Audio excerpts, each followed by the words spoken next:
most companies are for-profit machines disguised as a mission-driven thing. So for-profit machines disguised as a mission. We are a mission disguised as a for-profit entity. Like, that's what we are. We use capitalistic system, but it's just a tool. But I think it's the most effective tool to affect change in the world today. Welcome to the Eric Ries Show. I'm very excited to be launching this passion project with you. Today's show is all about the power of first principles thinking. It's a strange thing in entrepreneurship. We sometimes see entrepreneurs come from a totally different background, seemingly completely unqualified, and disrupt an entire industry. Why do they have an advantage? It's because they don't have the preconceptions that people who've been working in that industry are mired with and have been for many years. Today, we're going to see two incredible examples of first principles thinking in action through the remarkable journey of Sami Inkinen. Sami co-founded Trulia, a real estate tech firm, which if you've bought a house in the United States, you've probably used. He took it public in 2012, and it later merged with Zillow. At the time, Sami knew nothing about American real estate. He was an immigrant. He had never bought a house in this country. And yet he was able to see the ways in which the internet would disrupt that entire industry and help make it a reality. And after taking some time off from his success at Trulia, he was thinking even bigger. He's an extreme athlete. He actually once rode from California to Hawaii unassisted with his wife. Yeah, I know. And yet, despite being in tremendously good health, he was nonetheless diagnosed as being pre-diabetic. This shook him to his core, as you're going to hear, and it led to him creating a company called Virta Health. Virta Health is a non-pharmaceutical intervention that can actually reverse type 2 diabetes. He's actually described it as an off-ramp from GLP-1 drugs like Ozempic. It's a company with a tremendous mission and long-term ambition. And yet, Sami had very little experience in healthcare before starting the company. At last reports, Virta Health is worth now more than $2 billion. Sami's been able to use first principles thinking to create tremendous impact in the world, not once, but twice. And we're going to talk about how he did it. Virta Health is on a mission to reverse type 2 diabetes in 100 million people. We're talking about a company whose customers literally have the logo tattooed on their skin. That's loyalty. That's love. In our cynical times, it can be strange to think about customers that love a company. And yet, as you'll hear, that's very much part of what makes the company successful. In this wide-ranging conversation, we talk about GLP-1 drugs. We talk about how companies can align their mission and business model, how to do hiring at a startup, especially in the early days when you have very little to show for it, the process of taking a company public, and so much more. I think you're going to get a lot out of this conversation with Sami Inkinen. I've started a lot of companies, and I've helped a lot more people start companies too. And therefore, I've had a lot of banks and a lot of bank accounts. And so I'm really delighted that this episode is brought to you by Mercury, the company I trust for startup banking. Every time someone on my team uses their Mercury Link debit card, I get an email with the details. And just that little bit of financial intelligence, always in my inbox, gives me a much clearer understanding of what we're spending.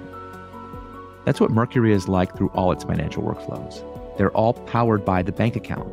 Everything's automatic. And for those of us that remember the recent banking crisis, Mercury was there for a lot of startups who needed them. They've since launched features like Mercury Treasury and Mercury Vault with up to $5 million in FDIC insurance through their partner bank and their sweep networks. Certain conditions must be satisfied for pass-through FDIC insurance to apply. Apply in minutes at Mercury.com and join over 100,000 ambitious startups that trust Mercury to get them performing at their best. Mercury, the art of simplified finances. Mercury is a financial technology company, not a bank. Banking services provided by Choice Financial Group and Evolve Bank and Trust, members FDIC. This episode is brought to you by DigitalOcean, the cloud loved by developers and founders alike. Developing and deploying applications can be tough, but it doesn't have to be. Scaling a startup can be a painful road, but it doesn't have to be. When you have the right cloud infrastructure, you can skip the complexity and focus on what matters most. DigitalOcean offers virtual machines, managed Kubernetes, plus new solutions like GPU compute. With a renewed focus on ensuring excellent performance for users all over the world, DigitalOcean has the essential tools developers need for today's modern applications, with the predictable pricing that startups want. Join the more than 600,000 developers who trust DigitalOcean today with $200 in free credits and even more exclusive offers just for listeners at do.co/Eric. Terms and conditions apply. All right, Sami Inkinen, thank you very much for making time to do this conversation. Well, Eric, thanks for having me. Okay, just to start, tell me what it was like doing Trulia's IPO. Oh my God. So Trulia was my previous company, and we went public on New York Stock Exchange 2012. Mm-hmm. And actually, I sort of have two strong memories. One is I was there with our team and my wife, my spouse, Meredith. And the one part of it is it was very exciting. It's kind of particularly as a first-time entrepreneur taking company public, it is this sort of special emotional moment that we've made it, we've done it. Spoiler alert, afterwards you realize it means nothing. You just have more responsibilities and more investors. So that was one part of it. And then the second part of it, and I'm a little afraid to share this, but you told me to be very open, so I will share. I honestly felt a little bit like getting married in Las Vegas, where you're asked, okay, do you want Elvis to marry you or Santa Claus? You drive through this. Do you want the 2-minute version or the 20-minute version? So there is a lot of that sort of IPO day, and the emotions is sort of made up circus, which I had no idea that's kind of how it works. So you kind of can pick the elements of experiences you want to have. And I was like, wait a second. So most of this is sort of made up. So that's the other memory that I have. But yeah, I would gladly do it again. You know, you're not the only one who's had that experience. And I'll tell you one funny story. It's kind of sad, actually. I was sitting in the NASDAQ for a meeting, and I happened to be sitting in a conference room that was overlooking one of their several IPO studios, you know, where they do the broadcast. It's not even just one. It's like multiple, like an amusement park ride where they have multiple ones. And so as I'm having this meeting, a team is being ushered in to ring the bell, you know, to have the experience. And the guy's like pumping them up and getting them ready to be on camera and whatever and do the thing.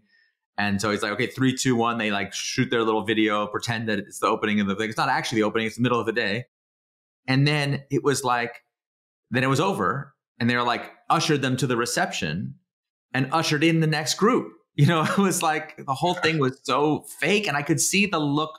Everyone else is having a good time, but I was watching the CEO, and he had that same look on his face you're just describing. It was like, wait a minute, what am I doing here exactly? Like, wait a second, Elvis married me and my spouse, and 36 seconds later, there's the next one being married by the next one. He has that like factory farm quality to it, which I think is it's too bad. I think companies deserve a lot better.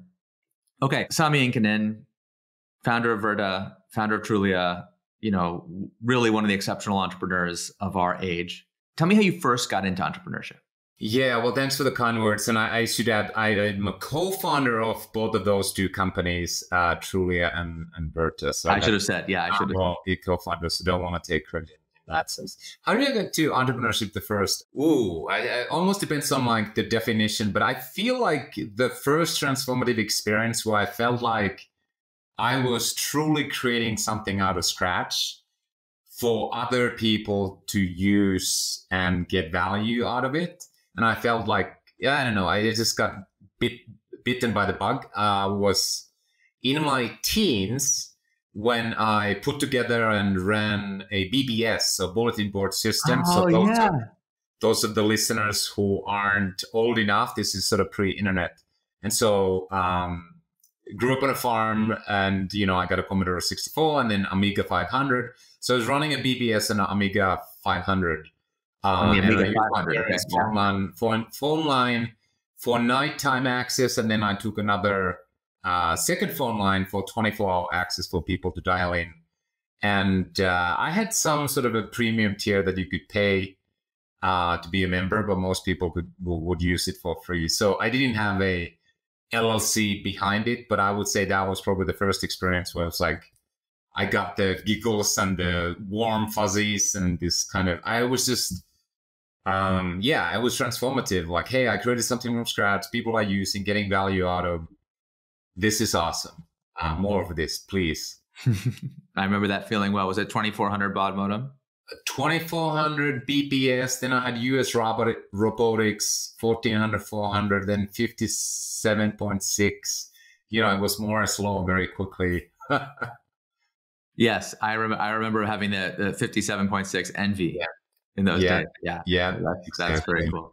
Yeah, that was my first experience of online communities too, was the BBS scene. So I guess we're both dating ourselves a bit. But I think that a lot of us had that experience at that time, building something for other people, having that sense that like the thing you make matters to other people. It's the first time you experience it, it's such a rush.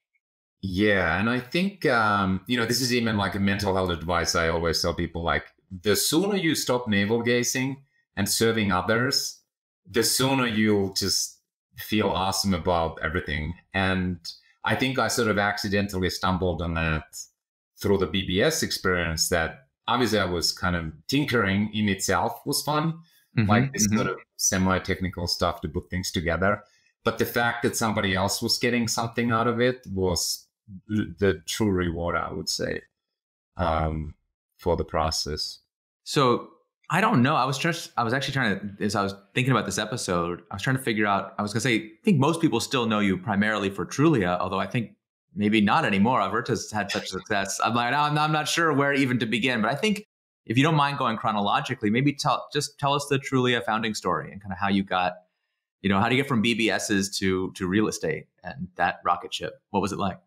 Yeah, well, there's quite a few fill in the blanks, but I'll try to be reasonably brief. So the BBS was literally running from my bedroom as a, 14, 15, 16, 17-year-old in southeastern Finland. So this was sort of a high school time. And then from there, I went to Helsinki to study physics, did my master's in physics. And I would say that was the first time. So this was very, very late 90s. And I could kind of experience the Silicon Valley dream through the printed pages of Fast Company and all these Business 2.0 magazines and so forth. And I kind of got lucky that given my interest in software and computers and some of the skills that I had developed over the years, I was hired as one of the first employees of a tech startup in Finland. So I think I was literally like employee number 2 or something like that. It was sort of the E-Trade of Finland called EQ Online. And I was part of the team, but a very, very, very junior employee. And I could experience how this small team built something from scratch, literally to an IPO in, I'm going to get the numbers wrong, but let's say in 18 months. Wow. And that was just a very, very captivating experience to me. And so the BBS experience years before of creating something for someone and then having that like a true quote unquote business success that's creating value and a company from scratch, that gets a lot of attention and users. And I think those combined to me was just kind of a roadmap. And I thought, wait a second, that's what I want to be doing, at least professionally. And like hockey players from Europe want to come to NHL. As an entrepreneur, what's the NHL? It's the Silicon Valley. So through bunch of hoops, worked at McKinsey a little bit and here and there, I ended up in Silicon Valley 2003. And the way I got in legally, just to go on record that I got into US legally, was by way of Stanford Business School. So, but I tell all that background because the reason for wanting to come to America and Silicon Valley wasn't, I want to go to grad school or second grad school. It was about, how do I get to Silicon Valley legally and build something, anything, because that is the fix that I want. And that is the cool thing or thing that I want to be chasing. And so I got very lucky in that one of my Stanford classmates, Pete Flint, funny enough, also a physicist by training, as I had physics background, also European. So he was from UK, I was from Finland, and then both were at Stanford. So 2 European physicists, for various reasons, got interested in starting an online real estate company in the US, which, here 2024 may be like, well, real estate sounds boring and why consumer internet? But this was 2004 plus minus some months.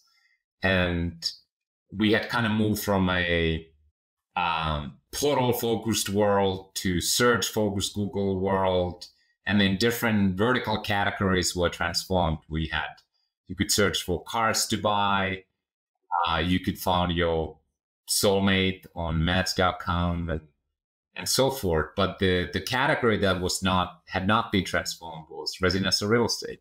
You might go to Craigslist, look at listings, but it's a very non-consumer centric experience. And it was pretty clear for both of us, 2004, that what Expedia and Hotels.com and Cars.com and so forth had done for those categories, meaning consumer-centric internet destination, to buy that thing, would happen in real estate. Mm-hmm. And we thought, wait a second, it could be us. It could be our company. It could be our service. And then we were off to races. And so that was kind of my journey from the farmhouse to Silicon Valley, 2003, and co-founding Trulia, knowing nothing about nothing, pretty much. The best. Probably if you'd known too much, you would have been talked yourself out of it. Yeah, I think you're absolutely right. And obviously now I'm in healthcare, which we probably talk about in a few minutes. And it's the same story. In the case of Trulia, I was an immigrant fresh off the boat, so I didn't know the American business environment. My co-founder Pete, the same thing. I knew nothing about real estate, never bought a home, wasn't a real estate broker. My parents went into real estate. I think same for Pete. So it was a completely new industry. And what did your Stanford classmates think about it when you were telling them you were going to do this?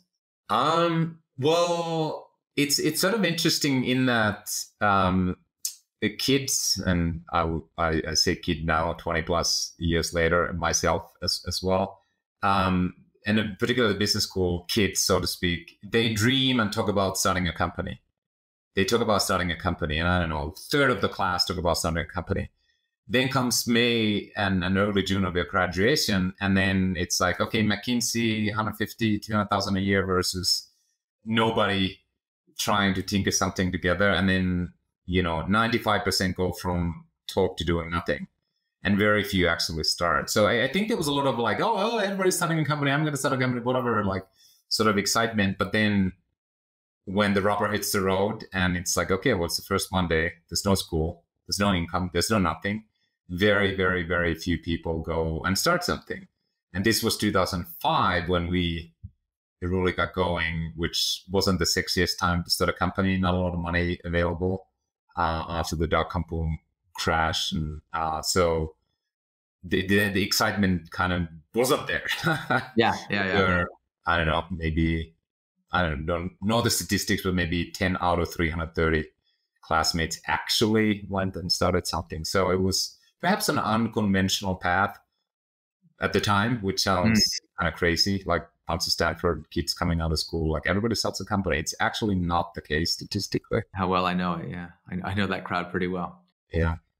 I want to give credit to the right crowd. I'm pretty sure I got this from a conversation with Sam Altman. He said that during the boom time, everything gets more expensive except cost of capital. And during a recession, during a drawback, or when there's a pullback from startup investing, everything is the reverse. So actually, apart from cost of capital, everything, all the other inputs you need to build a startup get cheaper. And therefore, it's actually like when there's going to be some kind of correction, or when there's, when everyone's panicked and deciding startup's not sexy anymore, that's actually a great time to start a company. Did you find that was true starting Trulia at that time? 100%. And I would also say the fact that capital is expensive is counterintuitively is actually a positive thing. I can explain my take in a second, but in terms of everything being cheaper, no, it's absolutely true. And one example is just talent. Obviously, almost tech companies are like 99%. Obviously, you want to be in the right market and get the product market fit, but it's 99% talent, like literally hiring a person, 2 people, 5 people, 10 people. And so access to talent is obviously cheaper when not everybody is hiring and throwing cash and equity left and right. So there's a cost element, but also just finding people who might be interested in it is easier. And some people say there's more noise in a downturn. I actually found there was less noise. Because it wasn't like everybody was moving to Silicon Valley. Like it was the true believers, if you will. And so that's one part of it. Like, yes, it's cheaper, but also finding those amazingly talented people who want to join a startup. Well, let's face it, it's all promises, and there's no, and certainly me and Pete, we had no American track record. We had no entrepreneurship track record as founders. So finding those people who are willing to join and certainly don't get paid much anything. There's got to be some people listening to this conversation who are like, how on earth did you convince them to join? This sounds like the most improbable story. You have nothing going for you. You know, and you and I, we've been around this. We've seen how being an outsider and really tackling a problem from first principles, and obviously we're going to get to that in healthcare in a second, has been very much your pattern. It can be such an advantage. But for people who've never been through that experience, how did you convince the first couple of people to join when you really had no reason to believe? Entrepreneurship was not sexy at that time. You had no credibility, you got no market knowledge, you got nothing. How'd you convince people to join? No, honestly, I'm going to start from kind of a high level, vague, and then go to nitty-gritty details. It's like grit and perseverance is such a huge part of everything. Like you need to turn a lot of rocks to find the diamond, or kiss a lot of rocks to find your prince or princess. Like it is, I do remember spending minimum of 80% of my time in the first, let's just say 6 months recruiting.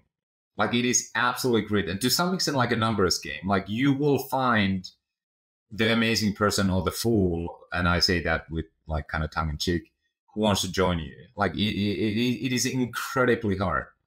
And now to the nitty gritty nuts and bolts, like I literally went everywhere.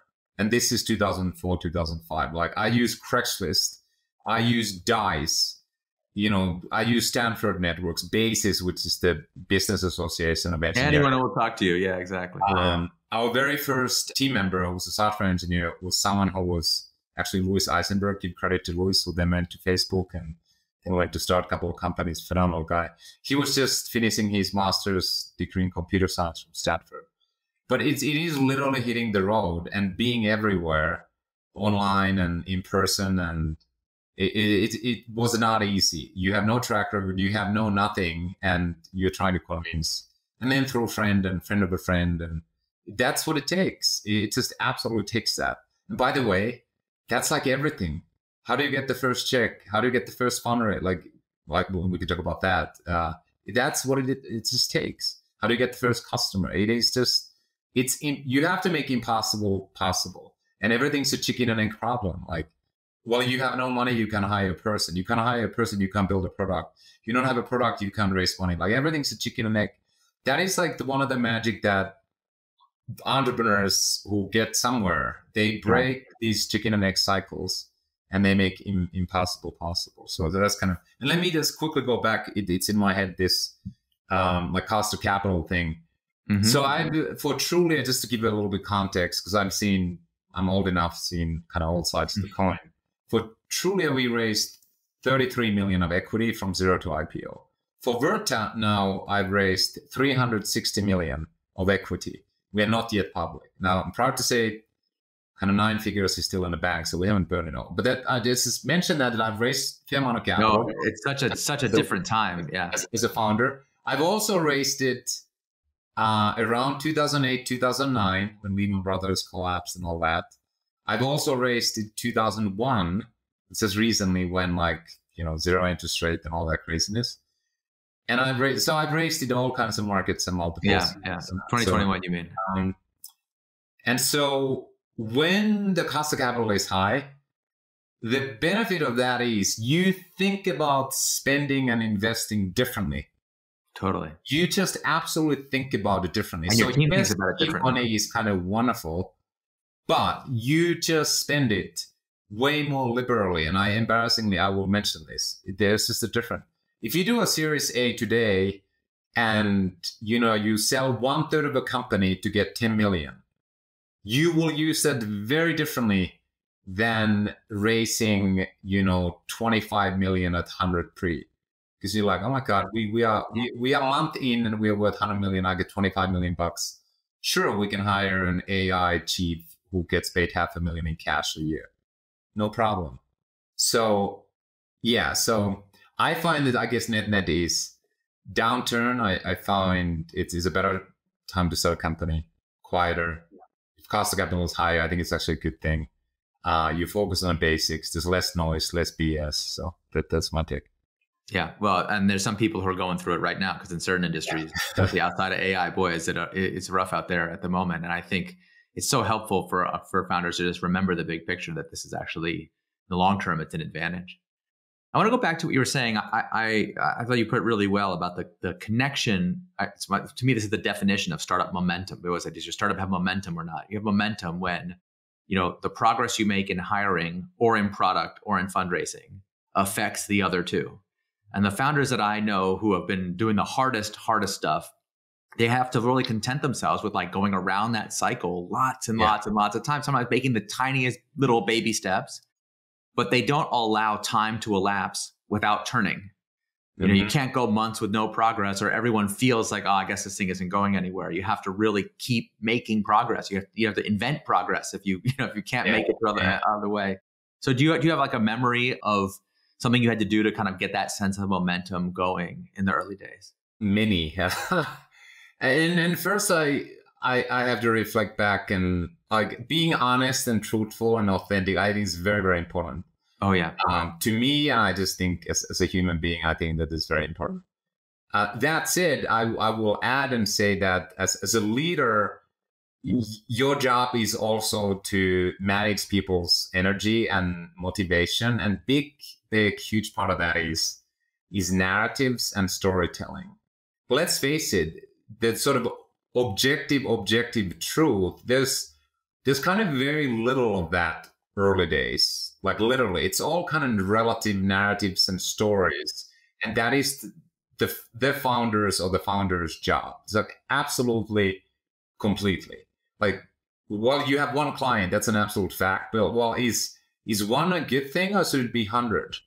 Right. Or you have 0 clients, so that's a fact. It's like all these things, it's a very relative. So back to your question, I do find that you have to sort of be a storyteller, ground your words and stories in truth and facts, but then think about how does this affect the people's kind of belief in the company and where you're going. So I'll just give you an example. Let's just say Virta, a healthcare tech company. We did something very unconventional by tech company standards, if you will, in that we just did our seed funding. We started a clinical trial, prospective clinical trial. So helping people reverse their type 2 diabetes, lose weight through our telemedicine platform and behavior change. One net effect of that is we weren't even hoping to sell anything to anyone. So we had 0 revenues, we had 0 clients. We really didn't have sort of market proof points other than the users. So hiring, engineers and people on a business development and commercial side, maybe who came from an organization where it's a traditional month-over-month growth rates, users, and month-over-month revenue growth. And then here we are recruiting patients into a clinical trial. That's a 5-year trial. Now, the plan was to launch the company sooner. So that's an example where I had to very carefully engineer metrics and targets and progress where obviously we would focus on the right thing, but people would also feel like, hey, we're making progress, whether that's recruiting patients into the clinical trial, seeing their metrics, weight loss and glycemic control and medications coming down, taking us forward. So that's an example of from the early days. And then, of course, you have the kind of process there, the rate of improvement, like how frequently do we ship code or make improvements. And but it's sort of constant game. Honestly, it's maybe when the company is just in a business of, printing P&Ls and profits, and that becomes a huge focus, and it's sort of an objective way to say, well, what's your earnings per share and this and that. There's, I guess, more traditional for-profit objectivity. But before that, I think that's actually a very good question. And for leaders, it's a huge part of managing the psychology of your employees, maybe even your partners, certainly your investors, your board. It's a lot of storytelling grounded in reality. I really appreciate your emphasis on the truthfulness of that and the authenticity, because I think a lot of people either don't become entrepreneurs because they're worried about being deceptive. And obviously we know some people who've taken that too far. Yeah. And you basically like are being pure sociopaths, just lying to people left and right. And I think, that's ultimately self-defeating. And yet if you never start, that's also self-defeating. So there's this middle path you have to get quite right where you have to learn. And a lot of people say, well, I don't have the natural gift for it, but I don't know. I know a lot of founders who've had to just learn it through trial and error and having the determination to learn how do you tell this story in a way that people can feel inspired by it? And how do you paint a picture of where we're headed over the long term that inspires people to go on that mission with you? Yeah. So, with Trulia, I mean, there are really not that many people who founded a company, taken it public. I mean, that's actually, it's still a pretty rare accomplishment in the entrepreneurial world. So I'm really curious, like, as you got this team together, as you had this incredible growth, and as you ultimately you were vindicated, of course, that real estate now, I mean, everyone takes for granted that we will have, it will be transacted primarily on the internet, with the in-person part being a minor part. What do you remember the kind of key differences in the company before and after taking it public, for example? Yeah. Well, first of all, there's kind of two caveats there. Like literally, I think I was burning myself and my candle from so many ends that I've almost blacked out so many memories. And I have a funny story when I started dating my now wife. She's like, I sometimes found you from the kitchen floor at our apartment at 6 p.m., not late, and you were sleeping. And so this was her way of reminding me that I was completely not taking care of myself and my sleep. So that's unfortunately very common too. Which is not a good thing to do, and that is not how you succeed. I would say we succeeded. I succeeded, not because of, but despite not being super smart. So, anyways, so that's sort of one caveat. Then the other caveat was that I actually left my operational role right before we went public, and I stayed on the board. So that is. So there may be just difference in how I observe something right before and right after. But so I would say a couple of things. One, actually, we as in the whole team and with Pete, my co-founder, we were very conscious before going public that while the celebration of the day of going public, it might be special and should be special. We have to see through it. It's kind of like kicking a soccer ball, and I don't play golf, but you always have to see through. You can't stare at the ball, and we have to see through. So we actually did a lot of things to make sure that we don't stumble on our toes after we go public. But, we have product roadmaps way after. We are focused on the key metrics and the users and the customers. And so we kind of psychologically and practically try to make sure that the entire team understands that his IPO is kind of a springboard and a stepping stone, or whichever analogy you want to use. A road trip where we stop on a gas station and take some more gas. But the point is not the gas station. It is the journey, the road trip. And so we did do a lot of those kinds of things to ensure that it would not be that different. Now, what practically ended up, and I think may end up being more different, is one is just kind of how you have to limit information. Suddenly something's super confidential and what we see in the future, and you kind of it becomes less of a free for all, download the spreadsheet from the shared drive or whatnot, and you can see how every margin and this and that. So there's a little bit of kind of who gets access to what. The second thing is, I think it is definitely harder to make kind of aggressive decisions, changing directions or huge bets. Because if it's anything that might be visible on your P&L or something, you kind of have to share it with a large group of people. And then you have this whole, how do you manage your largest investors' expectations? How do you communicate that? So you have a much bigger filter or more filters before you make that sure, let's just bet the whole company and we'll see how it goes. Or sure, let's throw 20% of this year's budget into that. If it goes sideways, then be it. But that's the cost of kind of staying at the bleeding edge. Much harder to make those decisions when you're public. And then predictability of the business becomes almost like oxygen that you breathe, particularly right after you go public. You more or less have 6 quarters in the back Because you're in a doghouse by your new investors if you say something and then in the first 4 or 5 quarters you miss anything. So there's those kinds of things. So that's all bull negative kind of things. But obviously, you go public and suddenly lots of free PR, you're on CNBC and you're real and you've made it and this company is here to stay, and you get that sort of free brand tailwind, hopefully positive, and you have capital to acquire companies. And so obviously companies go public for good reason. And so net, it's usually positive, but it changes the dynamics. And then I guess I could just keep rambling, but there is this, well, maybe I'll mention this one final thing, which is there's definitely, you end up having a little bit of a change of guard in that there's certain type of personality of a person who wants to work in a pre-IPO company. And it isn't like, oh, I want to cash out my stock options. In fact, you can make way more money in a public company oftentimes, or another conversation, but it's sort of more risk-averse people become excited about your company. Obviously, people with experience running and being in a public company, you want to hire some of those people, but they also want to join. And then psychologically, their earlier employees are kind of like, okay, well, this zero to IPO is done, the next one. And so there's a little bit of a discontinuity, I would say, more of a discontinuity for those reasons. And there's some equity, kind of how the logistics of stock options as equity works, that practically becomes easier for people to change jobs and so forth. So there's definitely that sort of discontinuity with your team.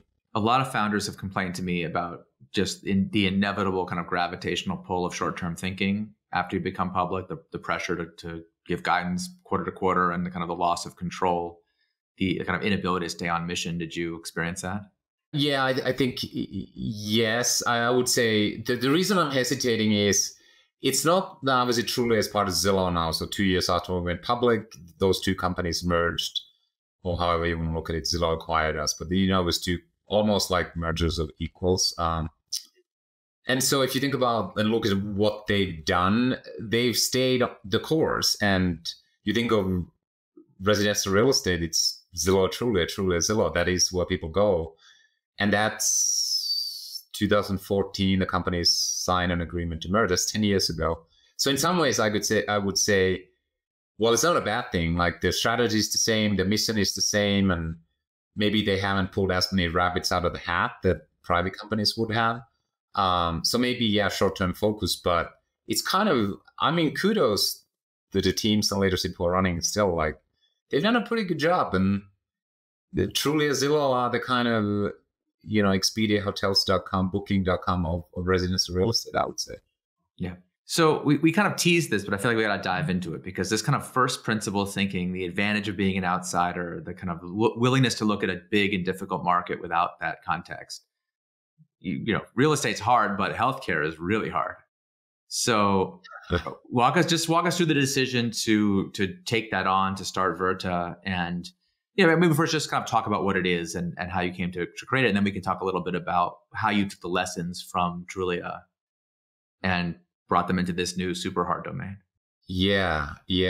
So much to so much to share about. Maybe it's useful to start. So Virta Health, let me just start high level, like what are we and who are we, and then also how did I end up start the company. But on a high level, I think it's objectively true that the biggest health challenge of our generation today is metabolic health, and that's specifically led by type 2 diabetes and obesity. And more than half of American adults are suffering from those things. And globally, the percentages, especially in developed nations, are hitting the same kinds of numbers. So there's multiple billions of people globally suffering from type 2 diabetes and obesity, and hundreds of millions in America. It's insane. And most of our healthcare dollars go there. So that's a problem. But then there's a second problem to that, which is the best that humanity has had to offer to these diseases, type 2 diabetes and obesity, before Virta, is and was sponsor pharmaceutical companies selling drugs, may I say very successfully, to treat symptoms of these diseases, such as diabetes drugs for high blood sugar. But that is not making these metabolic diseases going away. In fact, we just have more people having them. We're spending more money on them, and the outcomes aren't improving. So that's the second order problem. We have a kind of a solution, but it's a patch. Yeah. And so what we are doing at Virta is fundamentally taking type 2 diabetes and obesity and reversing the diseases using technology and nutrition. So we use telemedicine and lifestyle treatment through nutrition to, I guess, do the unthinkable that most people said would be impossible, which is to reverse type 2 diabetes, get people off insulin, help them lose weight, and then sustain that weight for many years. And so that's what we do. But let me go back to why and how I ended up starting Virta, because I'm equally unlikely founder to Virta as I was for Trulia. So for two reasons. One is once I was done, quote unquote, done with Trulia, I was like, whoa, that's a decade of craziness. Like, do I really want to do that again? Because it's harder. It is. If you're successful founding a company, guess what? It's actually harder because it could be 10, 20, 30 years of your life, and it never gets easier. Never. Like, you've never made it when you're running a company. It always gets harder. I always try to explain to young entrepreneurs, it's like like playing all those old video games where the boss of one level is now the Goomba in the next level. Yep. You ever feel like that, where it's just now you routinely face problems that last year would have been the hardest problem you ever faced in your life? Yeah, I like to say it's a pie eating contest, and the winner gets more pie to eat when you get forwards. That's so true. Oh my God. Unintended for a company that's reversing type 2 diabetes. So anyway, so that's kind of one part of it. So, and by the way, if you fail, it's the easiest thing because it's 12 months and then it's over. But anyways, so that was kind of one part of it. So unlikely, I was not planning or looking, oh my God, I want to jump into another 25-year journey. That's the one reason. The second reason is, if you had asked me around when I was leaving Trulia, how about solving type 2 diabetes and obesity? I literally would have laughed at you and rolled my eyes. And the reason is, I thought, like many people still think, obesity and type 2 diabetes, metabolic disease, it's a personal choice. You're lazy. You don't have willpower. In fact, you don't have my willpower. Because I was, and I'm still pretty high-performing endurance athlete, but I won the world championships in triathlon in my age group as an amateur. I was very, very, very fit. And my thinking was, well, it's not me. I have willpower. And all that changed when I discovered that I was on my way to type 2 diabetes myself. And I was already pre-diabetic. And I thought, what the F? Seriously? I'm not one of those middle of America lazy people. I'm doing all the right things. And that kind of started me down and pulled me down this rabbit hole of meeting with lots of scientists and clinicians and reading and understanding, like, wait a second. And obviously, I pretty quickly discovered that, one, I was wrong. It's not a personal choice. If a fit triathlete can develop type 2 diabetes, pre-diabetes, maybe I'm doing the wrong thing. I'm told the wrong thing, or something's going on, but it's clearly not willpower. And then the second thing that I discovered through the scientists who then became my Virta co-founders was that actually there's a way to reverse these conditions. All this stuff that we are told, oh, type 2 diabetes is a chronic, progressive, irreversible, and take insulin and we can slow down the progression, but eventually it's amputations and blindness and death. That's BS. This is a condition that's reversible through nutrition, doesn't require willpower. If you manipulate the nutrition the right way, we eliminate hunger, we eliminate cravings, we can take you from insulin-dependent type 2 diabetic and get you down, your blood sugars down, and get you off of insulin. When I became convinced about that, I was like, wait a second, this is insane. Like, we literally have nearly 40 million Americans now suffering from type 2 diabetes, losing eyes, losing limbs. Like, it is a horrific death. You lose your couple of toes, then you lose your leg, you lose your arm, you lose your eyesight, and then you get a heart attack or dialysis. It is insane. And this condition is reversible. And so I became convinced it's possible with technology and telemedicine. And the second thing was, I tell this to sort of wannabe founders. I say, yeah, I worked at McKinsey, but forget the spreadsheet analysis. Like, that is not how you should choose what to work on. you have to unquestionably fall in love with the thing that you want to do. That you can't explain or unexplainably fall in love. Like, it's kind of like you go for a first date with someone. You don't need a spreadsheet to know if you want to have a second date. You may not be able to explain it, but you know it. You want to have a second and a third date. And that's how I felt with Virta. I was like, okay, I don't care if it's going to take 40 years, 30 years, 20 years, whatever. I don't care how hard it is. I've got to go with a team to make this happen. And it's going to be fun, hard, hopefully, and likely gratifying if we can take this quote unquote miracle solution to the millions. And that was 2014, 2015, kind of when I really got going. But here I am again, trying to make something happen out of nothing.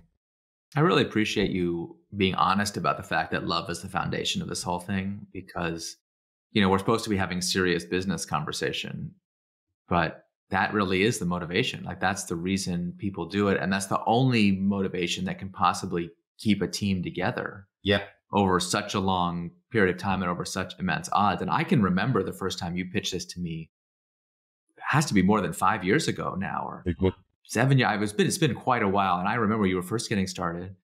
And I thought to myself, this can't possibly be true. Like, it seemed so wildly implausible, but you believed it.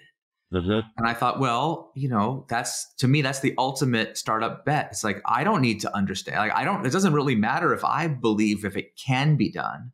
Yeah. I certainly can. Like, I can do the analysis. I can say, well, if what he's saying is true, yeah, this is a huge and monumental opportunity. Obviously, the impact it will have on people's lives is something to get excited about. And I think people get really confused about, like, whose job is it to decide if it can be done?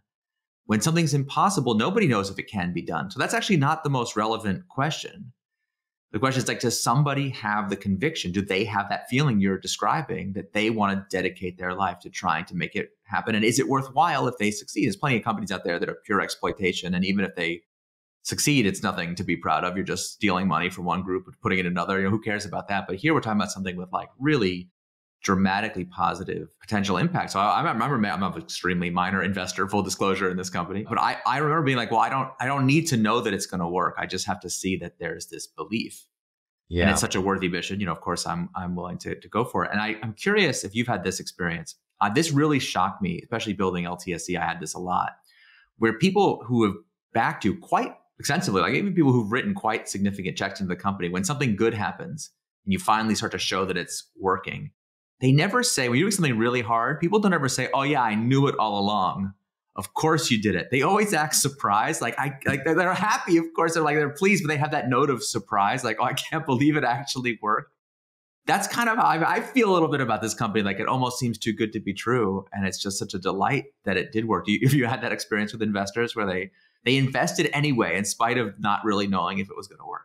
Yeah, I'm not going to call anyone out. No, you have to name. No, none of us are going to name any names, but you've had that experience. Yeah. I know it. Yeah, obviously, oftentimes people try to compliment and don't directly say that I thought you were absolutely effing insane. But yes, and I can sort of share, because I have also made quite a few angel investments, and given the Trulia experience and the Virta experience, a lot of people in those domains approach me, like, on real estate tech and then healthcare. And so having now been on both sides, like what you described there is, you know, I sort of fully subscribe to. And what I mean by that is, you know, when somebody comes and explains to me a real estate tech startup or something, having gone through that 10 years and realizing how freaking impossible and unlikely it is. And I always tell either to the investor who comes to me asking about this deal or the founder directly, this is what I say up front. I say, first of all, I can immediately see, I'm going to tell you 10 reasons why this is going to fail, because I'm so jaded. I've been in this space for so long. I know how hard it is. So what you're going to hear from me for the next 15 minutes is all the reasons why this is going to fail.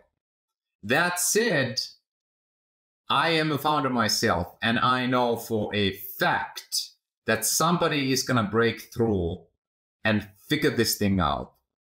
And you can't a prior, like explain logically why it's not going to happen. And so I have this humility, or whatever it is, humility to say that what I can intellectually think now that I've gone through it is all the reasons why it's going to fail.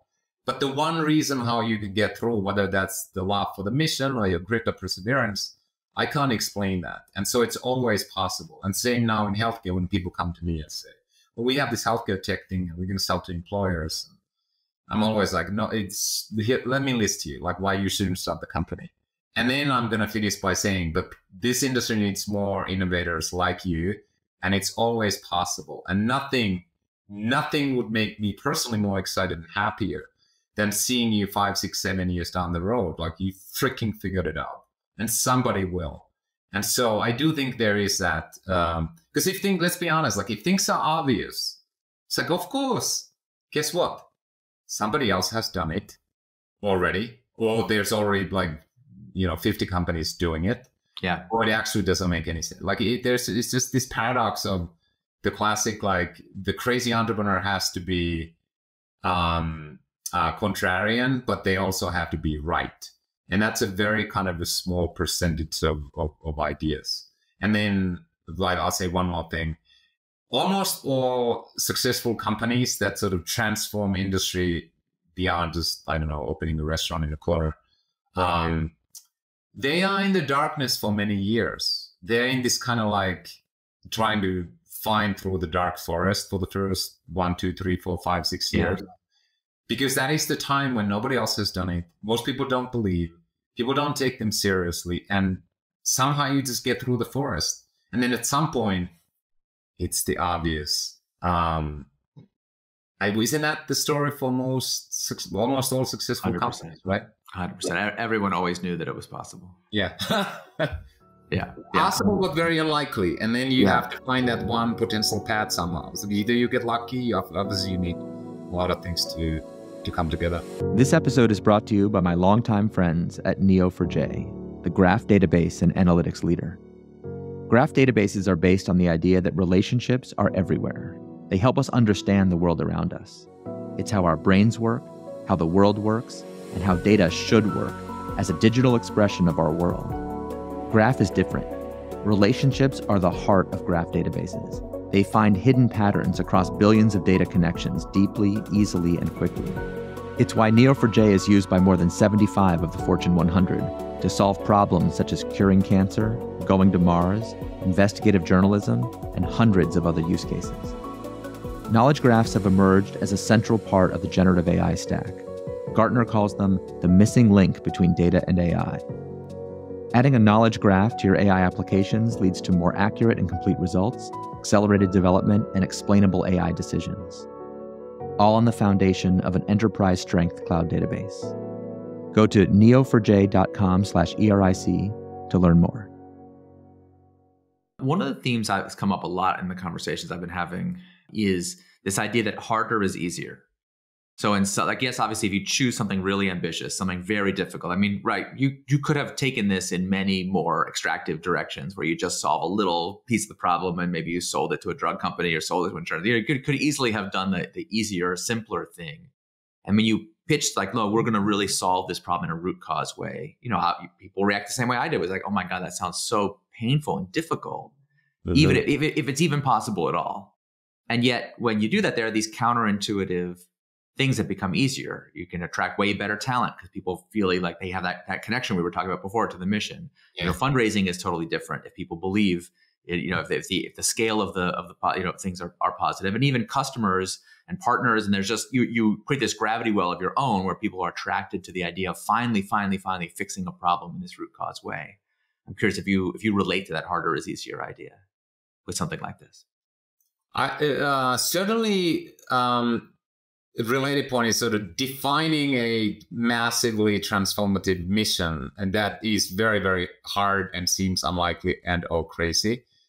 I found is incredibly helpful. For us at Virta, it's reverse diabetes in 100 million people.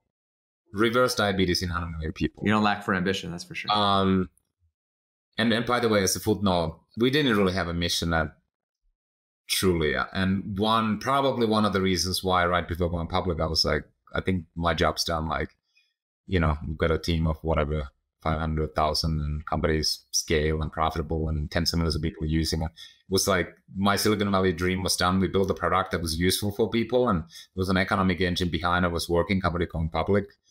But to this date, I wouldn't be able to kind of tell you what was Trulia's mission, like crisply. Obviously, we were helping people access information, but that was kind of missing. So I actually took a little note for myself when I was starting Virta. I was like, we are going to define a mission that is so simple that my now 6 and 8-year-old daughters could understand, like so simple, but also so hard and ambitious that it would get me excited as a founder. Yeah. And the people I'm hiring, potential investors. And obviously it self-selects the team members and the investors who are like, well, that's crazy enough, but maybe it's possible. And it's big enough that it's interesting. And so in that sense, I'd say harder is easier. Now, obviously there's under the hood, like how do you build the thing hard? But this is one of the huge learnings I had between Trulia and Virta, which sounds very like fluffy mission and like what do you need a mission statement? No, absolutely. No, actually, it's very critical. Like, yeah, if you don't get product market fit and get funding, like company goes nowhere. But having that North Star mission, I cannot tell you how useful it has been. Even for myself, motivation, prioritization, reminding me on a tough day when I'm dealing with a spreadsheet, somebody's, I don't know, compensation plans or something. Well, I'm not doing this company for the spreadsheet. I'm doing this company to reverse diabetes in 100 million people. Recruiting people. We can go all the mumbo jumbo, AI, this and the LLMs and this and that detail. But okay, let me just remind you, this is over here. Reverse diabetes, 100 million people. Whatever piece of that puzzle you're doing, you are reversing diabetes, 100 million people. And we can talk about our patients who tattooed this company logo, this real story, in their bodies when we reverse their diabetes. Wow. And all those conversations with investors, whoever, like, what do you guys do? Like, oh yeah. Reversing diabetes. Talk about the customer part of it, because I think people who've never had a product that customers truly love have never experienced what that's like.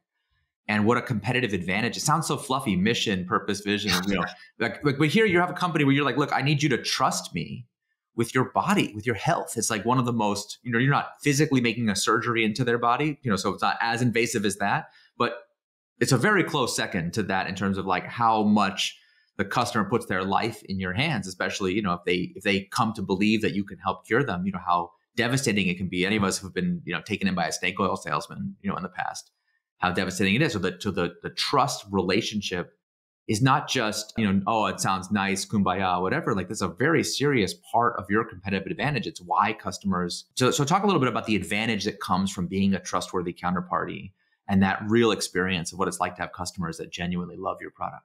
Yeah. And first, I should say, we do have two types of customers. So in many ways, we have ridiculously complex go-to-market and business models. So fancy MBA term or business term would be B2B2C. So we sell to businesses who pay for healthcare costs. And now we have like 530 clients, up from 20 when COVID hit. So it's been a nice last couple of years. So these are self-insured employers like UPS, so U-Haul, Papa John's, and so our clients.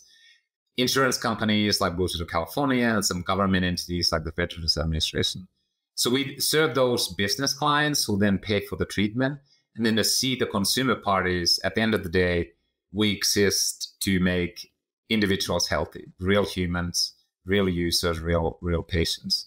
So going into this trust, there's sort of two steps to it for us to build that trust and even get going. And I can then talk about the details.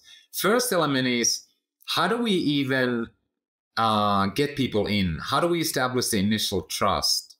And it's not trivial because, yes, we have people's lives in our fingertips. And the main reason we have their lives in our fingertips isn't that our treatment or protocol is dangerous. It's not. It's like irrefutably proven to be safe, and it makes you healthier. But these are very, very sick individuals. And so, for example, managing their insulin dose. Insulin is a life-saving drug for most people, but if you take a tiny bit of too much of it, particularly if your blood sugars are coming down through nutrition, you take a little bit too much insulin, you can have hypoglycemia where you can pass out or die in minutes. So there's that first element is how do we convince people this is real? And then also when you address metabolic health, and this is kind of goes to the human psychology, but practically all of our incoming patients suffering from type 2 diabetes or obesity, they have failed to make themselves healthy despite their best efforts. Not once, not twice, not 3 times, but dozen times. So they've tried every single diet on planet Earth 3 times. So they have a huge, like a psychologically, this idea that, can I trust this random entity online, even though they tell they are a medical provider? But what if I fail this one as well? It's gonna hurt me. It's kind of like you know, break a relationship with your loved one, like breaking a relationship hurts. And then you're like, oh, do I want to start another relationship because breaking hurts, right? So that's the first piece of like establishing trust is not trivial. Virta is not like, you know, come to a website. I saw an Instagram influencer say, click here to get green pills that make you smarter in 2 seconds, right? So most of which obviously isn't true anyway. So there's that element. And then sort of we have to convince them with facts and different ways and actual real human connection, talking to our providers, even doctors, medical doctors. We're real. This is how we do it. We explain. So there's that element. And then there's the care part, obviously making people healthy and improving their metabolic health. But once we've done those 2 steps, get someone in, and pretty quickly they start seeing results they did not think were possible. They can't believe that this, you know, progressive one-way street where the light at the end of a tunnel is strain, called type 2 diabetes, is improving. The level of trust and kind of connectedness that happens with Virta, their care team, and our brand, I might say, it's kind of incredible. I did not believe it's sort of possible. Like literally this example that I shared, patient home to our company logo as a tattoo. We don't have 1 of them. We don't have 2 of them. We don't have 3 of them. I know of at least 4 personally who've done that. And that sort of still blows my mind away. Like, wait a second. We have a website and we have people virtually interacting with people and making them healthy. Yeah, that sounds fun.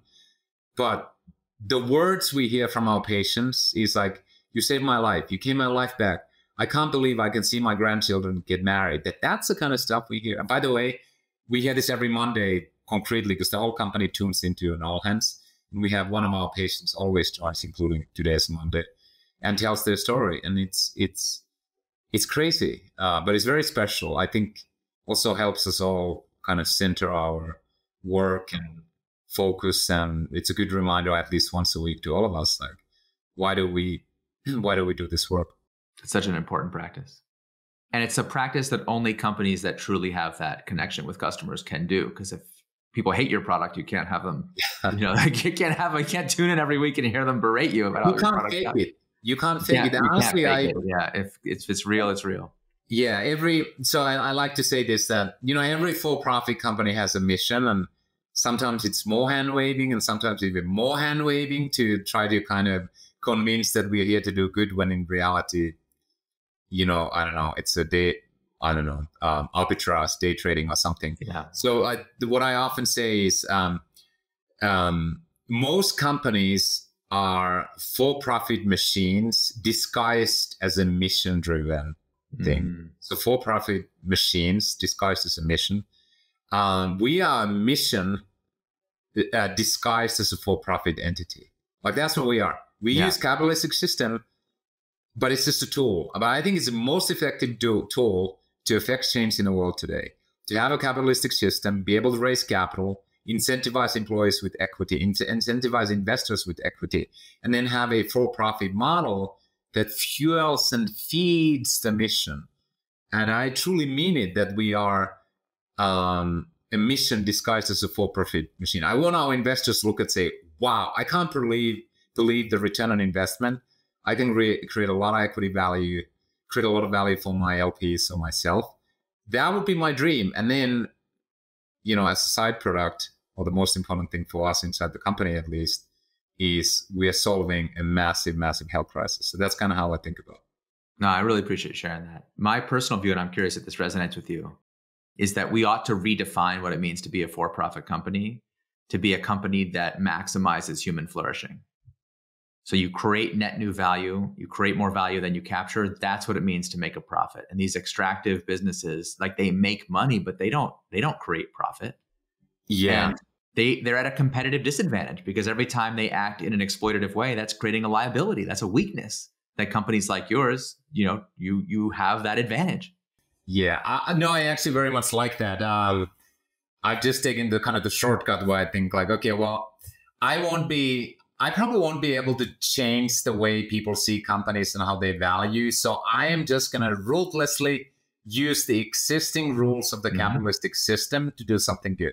Completely ruthlessly, like help people make as much money as they can so we can do as much good as possible. But I agree with what you said. I love that to be the case. And hopefully Reid Hoffman is okay with me saying this quote, because I heard him say this a couple of weeks ago on an event where I was, so I guess it was off the record, but this is pretty funny quote. But he said, somebody was asking about like LinkedIn's, like how valuable it is and how we sold early. And he just said, I think market cap is a really, really bad scoreboard. The market cap of a company is a really bad scoreboard. Like the scoreboard should be something else, like how far you get on your mission that's trying to do something good in the world. Yeah. I'm paraphrasing, but it's basically the same that you're saying. And I could not agree more. Totally. And the obsession on market cap being the value of you as a founder or your team or whatnot is just ridiculous to me. Like that is the only focus. 100%. And in fact, I was just talking to a founder about this who was getting really racked up in the axle because they wanted to create a for-profit company. And they said, look, I really want, they described it in very similar terms to you. They want to use the tools of the capitalistic system to do good. And they said, so our goal is to make as much money as possible, in order to serve our mission. I said, well, you need to be careful what you say there, because you say you want to make as much money as possible, but I can prove to you that that's not right. Yeah. It's not what you believe. He said, oh yeah? I said, yeah, because you want to serve as many customers as possible. Yeah. And then make as much money as possible through that action, because that's what creates the good. Yeah. I know for a fact you don't want to create as much money as possible, because if someone said, listen, will you kill one of your customers for $1? You won't do it, even if that would help you make as much money as possible. He's like, well, obviously, of course. I was like, well, so let's be more clear about what we mean. The furtherance of the mission, like that's why I think having maximization is still such an important part of these companies. Like we want to serve as many people as possible. You've set this 100 million ambitious mission. I predict there will come a day where you'll have to reevaluate that mission after you accomplish it. You're on that trajectory. Like you're gonna be like Microsoft when they famously, they used to say a computer on every desk and in every home. And they had that real famous, like, now what moment? Oh no, we caught the car, we did the thing. But I think that should be what entrepreneurs aspire to do, to build an economic engine that when the mission works, all the stakeholders are rewarded. Everyone walks away happy, and that allows us to fuel it with more resources. But that's not the same as saying we'll do anything possible to make $1, because of course you have pretty strong values about what you're willing to do and not do. Yeah. And there was actually an element that you didn't even notice, but you implicitly called me out, which was a good thing, because I forgot to mention one thing. That is, I have built in a sort of a protective system so that the mission and the capitalistic outcome is aligned. And I get this question internally sometimes. People ask me, like, are you worried that, maybe certain types of people you hire and then we kind of veer off the mission? Yeah. And so I said, well, I can't promise or guarantee anything. And I don't know, hopefully I won't, but at some point I will be hit by a bus or something happens eventually. We don't live forever.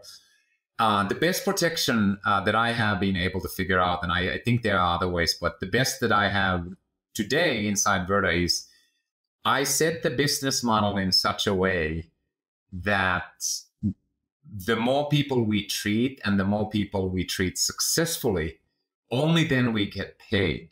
And so we basically have an economic model where we have to make somebody healthy to get paid. And so even if the whole company is replaced by ruthless dollar optimizing MBAs, full disclosure, I did MBA as well. It's nothing against that. Yeah, some of my best friends are MBAs. Then they have to deliver good, which then translates into economic value. So we had that business model. And I do have to say that particularly in healthcare, unfortunately, there's a lot of cautionary tales where people don't have that. Without that alignment, without what we call the coherence. The investors are purely financially driven. The company is purely financially driven. There is no business model where you do more good and then you get paid for that, but it's more like, selling drugs online kind of business model. Yeah. There's already been cautionary tales. I'm not going to mention company names, but no, we all know what you're talking about, because we've all experienced it as a customer, let alone as an investor, as as just a bystander watching in horror what's happened in our healthcare system. Do you have a separate care delivery company? Like, is Virta actually separate legal entities for the care and the technology? Yeah, so Virta is two different companies. So we have the sort of the Delaware corporation that's doing the technology and a lot of the business side. And then it's not even a choice. If you employ providers, medical doctors, there's a corporate practice of medicine doctrine that says that limited liability companies, for example, cannot be delivering care. So we have two separate entities, no different from Kaiser Permanente.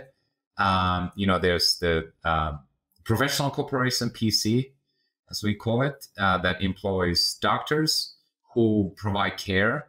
And every individual medical doctor makes independent decisions about care, and it is their individual license under which they can practice, not some corporate entity or whatnot.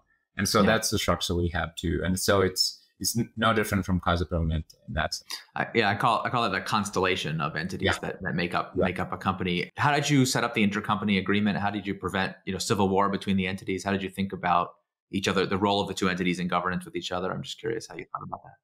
Honestly, this could be like a 1 hour conversation. There's I think there's elements on kind of many levels, but two main levels. One is there are a lot of positive rules and regulations, like what is possible, what's not possible.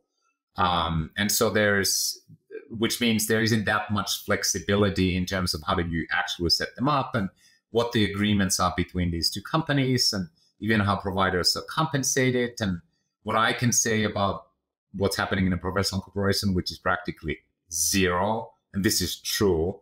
So that's kind of one part of it. It's pretty well regulated what can be done. And, oftentimes people are like, regulation is bad. I tell you, a lot of regulation in healthcare is actually very good. That's one of the reasons, for the most part, in America, if you go to a medical doctor, for the most part, not 100%, you can be like, he or she has my best interest in mind. Mm-hmm. And they are only going to do something that's going to try to make me healthy. Again, it's not 100%, but we can be pretty sure that this is not some sort of a wonky money-making scheme, fortunately. And so the regulation is one part. And then there is this sort of, how do you structure, like what kind of teams, people you hire? What is the culture? Those elements, just intangibles, comes to play. And so, we have a chief medical officer who's a medical doctor who is not reporting to somewhere down the organization, but Dr. Wolfberg at Virta, reports to me. He also practices medicine himself. He has some patients under his personal care, just so he has his kind of mind and fingertips in that. And then, but I do think this sort of like the mission, what's the business model of a company, the values and the culture of a company, they indirectly affect how the company is run. And again, don't know Kaiser Permanente's inner workings, but I'm sure there's like, how much are the physicians heard? How are the decisions made? Why does the entity exist? You can have all the regulation in the world, but if the intentions aren't pure and the mindset is kind of cut corners at any cost, you can kind of comply with the letter of the law, but bad things start happening. And again, that's been another recurring theme in these conversations is the regulations only say what you can do, but we still have to have an intention that says what we should do. What do we want to do? Exactly. If you don't want to make people well. Exactly. Nothing else can help you. Did you take any other steps to, protect the company's mission structurally? Did you do founders control shares or board control? Anything unusual from a structure point of view that you feel comfortable talking about? We used to have founder super voting, but we decided to eliminate it to have good balance of power. Mm-hmm. This would be a whole other conversation. So we did have that early. Anyways, the short version of it is, my feeling was that Virta was such a crazy moonshot And given the clinical and biological sort of science of it, and given we were straddling two worlds, kind of software and tech, VCs, and then this gentle little flower that could be squashed and killed accidentally, the science and the clinical side of things, it was important to have complete founder control for like almost a decade, that we can see that the flower comes up. Yeah. Growing, it's much more important in the early days than it is later, yeah. And then we reached the point where I felt like we need kind of better balance. And so we did have that. So that was one kind of a structural thing. And then I would say the business model that I already explained, that we only get paid for doing good, was the other one, how I said. And then I just repeating the mission.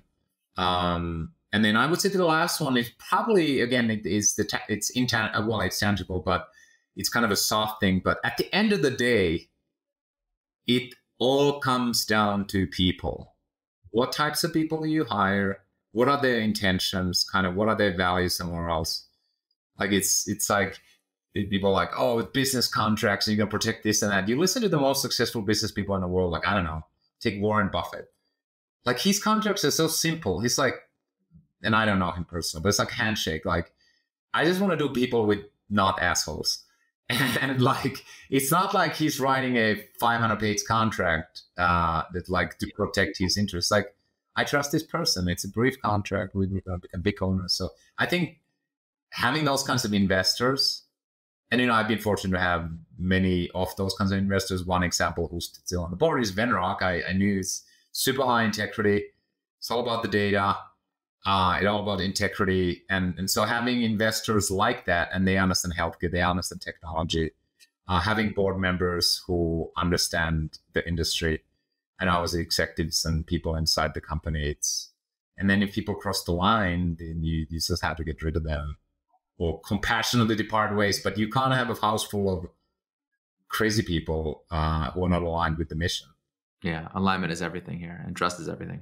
I wanted to talk to you about GLP-1 because obviously, you know, people are calling that the super drug, you know, Ozempic, and it's not only is it causing weight loss, but it's fixing addiction and fixing this and that. And I have this innate skepticism of these super drugs. Not that it's not good, but that, you know, how many times we're going to have this happen before we learn our lesson that these drugs are not, there's no side effects. So these haven't been studied for long-term effects. We don't know exactly what we're getting into. And so, you know, and of course, even in the best case scenario, you know, we're contemplating having people be on this drug for their whole life, if that's the solution to their problem. And they hope that that would be okay. I mean, it seems like a bit of a risk. And one thing that really caught my attention is you gave an interview where you referred to Virta as the GLP-1 off-ramp. And the off-ramp, that really caught my attention. I remember seeing it. I wanted to ask you about it. Like, explain to me how this could be the off-ramp for people for whom that, you know, that drug has had transformative effect, but maybe have the fear of what it means, you know, for the long term. Yeah, absolutely. So GLP off-ramp, happy to talk about that. But do you also want me to give a little bit of a context of GLP-1s? How do I see them in the obesity? Yeah. If that's helpful. So very, very briefly first, these GLP-1 class of drugs, of which Ozempic is one, they were actually approved for the treatment of type 2 diabetes 2005 by FDA. So, you know, we've had these drugs around for 20 years. However, when they came into the mainstream consumer zeitgeist was when the first one was approved for treating obesity, which was only like 2 years ago. This was Wegovy, basically the same drug as Ozempic, but for weight loss. So this is not a new drug. It's a class GLP-1 class of drugs. What turns out, we at Virta, we have nearly 10 years of experience prescribing, de-prescribing, managing, and optimizing the use of GLP-1s for our patients using telemedicine. So we have 10 years of data and history using these drugs. And so based on that data, we can make pretty reasonably strong and conclusive statements. And now I'll say a couple of things. First, I would say I'm a huge believer in sort of science, and all kinds of tools are needed to address type 2 diabetes and obesity. So in no way are we anti these drugs. I do think these GLP-1 drugs, not just for type 2 diabetes, as it's been for 20 years, but also for obesity, it will be one tool in a toolkit for addressing the obesity. At the same time, I think we are very convinced that absolutely these drugs will not be the magic pill that is going to, or magic injection, I should say, that's going to solve obesity. In no way. They will be one tool in a toolkit, but the real magic pill, if there is one, is nutrition through behavior change. That is the foundational way to solve our obesity epidemic. And I'll share the reasons why. To your question about off-ramp, what do we mean by that? Well, first of all, most people, there's now data that shows by Prime Therapeutics, one of the PBMs, that more than 2/3 of people who start on these GLP-1 drugs, they come off of them for one reason or another in less than a year. Really? So they don't stay. There's side effects. They don't like them. Some of it is cost. And the moment you come off, all the data shows that your appetite comes back in spades. So you gain back your weight, and oftentimes you've lost muscle and you gain back fat. So it's this massive bounce back. So then they're thinking, well, you should be on this drug forever because it's a chronic disease drug. But people can't or don't want to. So this idea that we'll suddenly have 100 million Americans on a GLP-1 drug forever, it is not going to materialize. People have side effects. They lose lean body mass. The economic cost we wouldn't be able to afford. But even if this drug was free, in light of all the evidence we are seeing, it is just unrealistic that people would be on these drugs forever. Mm-hmm. Again, doesn't mean that we should never use these drugs. They might be a useful tool. So what is this off-ramp thing? Well, we analyzed our last nearly 10 years of data. And what we were able to show among our Virta patients was when we pulled people off of Ozempic completely and other GLP-1 drugs, we were able to sustain this weight loss, which was about 10% average body weight, for more than a year, purely nutritionally, which is ridiculously exciting. It's a data nobody else had been able to show, that we can, with our approach to nutrition, take people who are on these GLP-1 drugs, completely eliminate the drugs, and then maintain the weight loss in a healthy way through nutrition. And this is remarkable because what this shows is that if somebody needs to be on these drugs for a period of time, whether it's 3 months, 6 months, whatever time, there's light at the end of a tunnel. You can actually maintain and sustain this weight loss. So you don't have to deal with the side effects that we know. You don't have to deal with the side effects that we may not know. You don't have to be losing lean body mass that seems like people are losing, which is horrible because you become fragile and your metabolic rate goes down. And then also the economic effects. Like, there's no way we can afford $1,000 a month, $10,000 a year a patient. Like, that's insane. Average healthcare cost is about $10,000 or so a year. These drugs alone are the same as all the healthcare costs. This is insane. So that's what the off-ramp means. And, this is not some little pilot. This is 10 years worth of data, well analyzed, now published and peer reviewed. So it is real that it is possible to sustain that weight loss after these GLP-1s. And I don't think anyone else has published that kind of data anywhere in a rigorous way. There's probably some people listening to this that are not familiar with the science on metabolic health and maybe don't know how to evaluate these claims, not trying to think about their own health. Is there a resource? And I'll just say, having looked into the science of this, if you don't know about this science, you really should for your own health. Please go read. We'll put some links in the show notes. Do you have a favorite book or resource for people who want to learn more about the science of metabolic health? Where would you point them?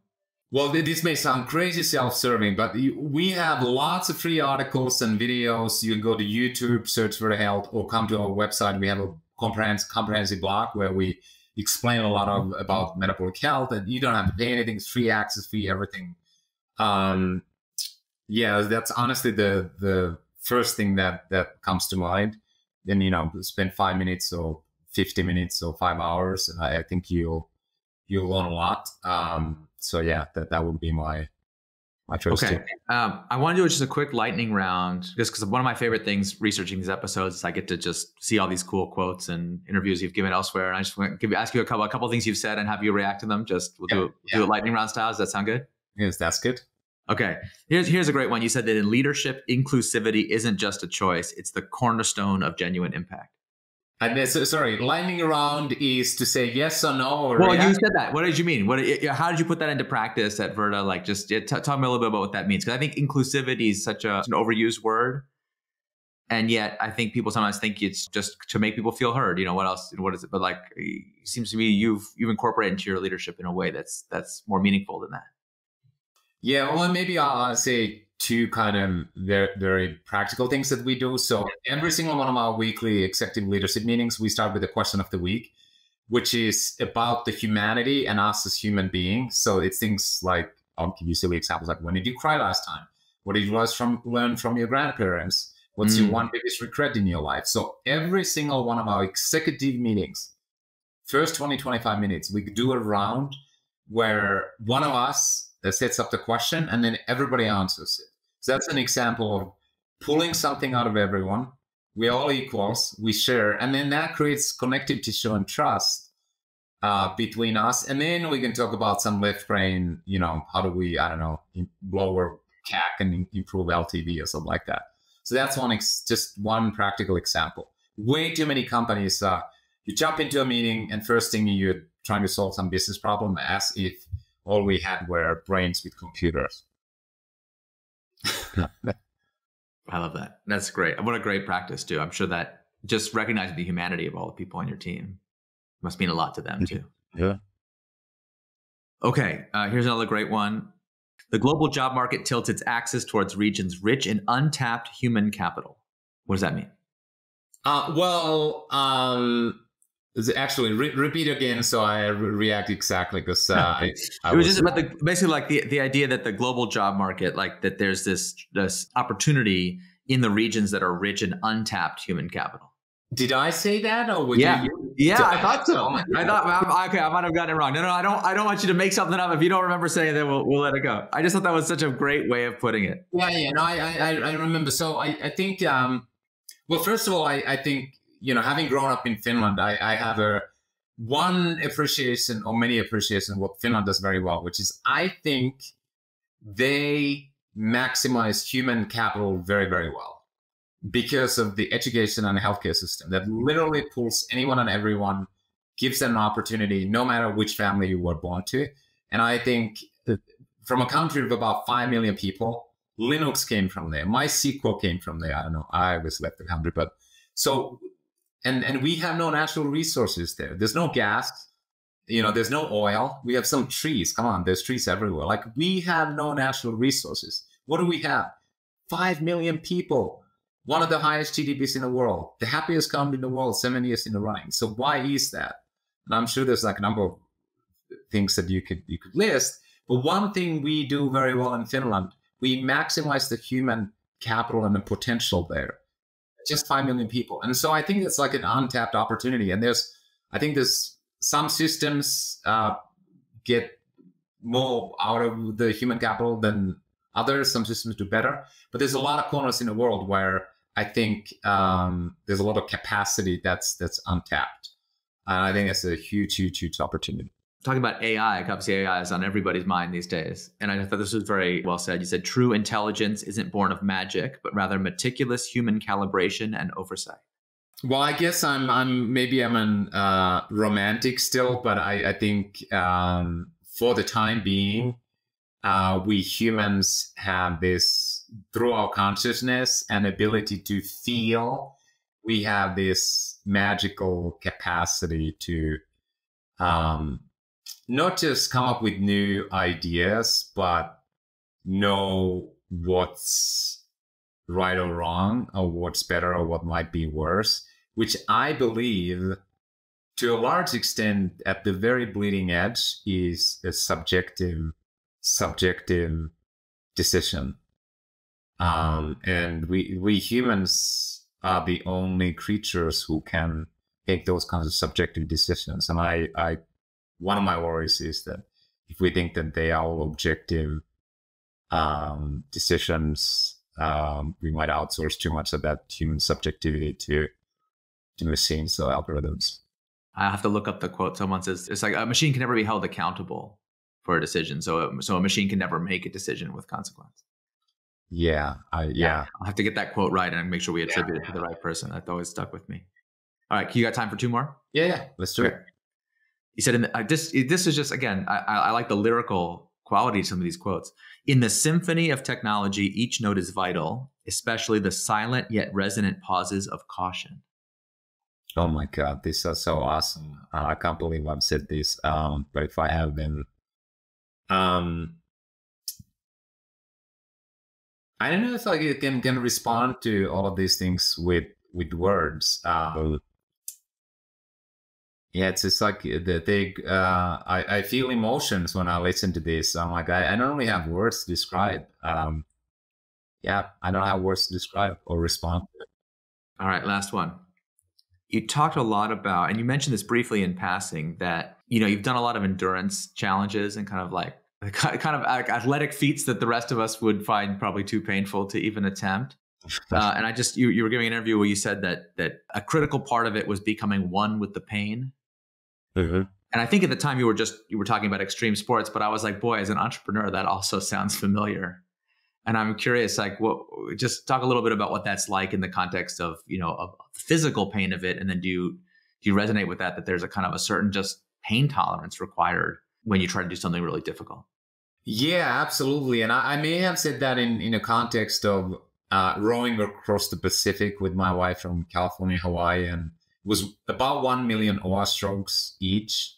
Wow. And those were 1 million painful oar strokes. Like, there wasn't any, like, it didn't feel good. It was painful, 1 million times painful. And I realized sort of viscerally at one point, maybe it was 200,000 in and 800,000 more to go, that constantly thinking about, oh my God, this is uncomfortable. What am I going to do? I can't wait to get off of this.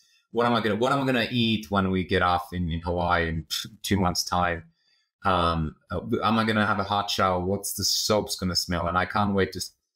It is a way to guess to what it is to increase the pain. It is to increase the pain. The ultimate solution is to embrace and accept the pain and be one with it. And the longer you explain to yourself how hard it is and how to get out of it, and have this sort of almost like a second order pain. I think this is like a Buddhist saying where there's like 2 arrows. One arrow hits you and it hurts you. And then the second arrow is that you start explaining, oh, why did they shoot me and why did that happen? And that was kind of when you become one with the pain and you accept it, you become one with it, you can tolerate anything and you stop explaining it. I think that's what was behind it. And that honestly helped me not just help get through the role, but it became enjoyable, which is a really crazy thing to say, that you're like, this is it. There's no way out of this. This just is it. And then sort of become curious about even the pain. And it actually became a wonderful feeling, which just sounds insane. And I think there's a lot of things in entrepreneurship as well, where if you are always beating yourself and, you know, trying to explain, oh my God, why me again? Seriously, me Friday evening, and you're resigning or whatever.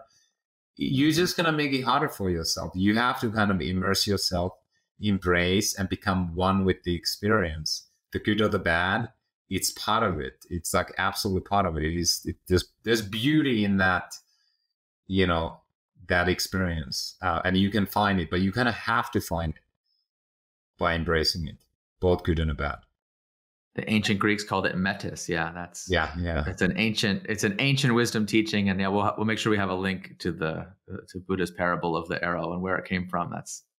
I hadn't thought about that in the context of business, but it's so true. Like if you can't accept that what is happening, yeah, you know, then it's just going to be that much more painful. Yeah, and you get to experience those all the time. Like if you do like on a bike or running, you do intervals where you taste blood in your mouth, literally, and lactic acid. You know, it's just painful. And then you have a choice at that point, assuming you don't quit. It's like mentally you have a choice. You can either like, oh my God, why me? Oh, how many more seconds? Why this? Or you just like, it just is. And obviously there's physical limits. At some point your body just keeps up. You can't go.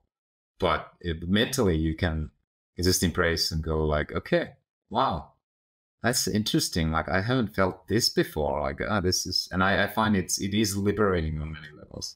Boy, as a metaphor for entrepreneurship, the 1 million painful strokes, I think That's a new one I'm going to add to my vocabulary, but it's so true. Sami, Yes. I really appreciate everything you're doing, to help so many people in the world. You have built this engine of world positive effects, Shout out to our friend James, who coined that phrase. And I wanted to say thank you for coming on and sharing your story. And I hope inspiring a lot of other people to walk in your footsteps and endure the pain, but for the sake of creating something great. So thank you. Thank you. You've been listening to The Eric Ries Show. Special thanks to the sponsors for this episode: DigitalOcean, Mercury, and Neo4j. The Eric Ries Show is produced by Jordan Bornstein and Kiki Garthwaite. Research by Tom White and Melanie Rehack. Visual design by Reform Collective. Title theme by DB Music. I'm your host, Eric Ries. Thanks for listening and watching. See you next time.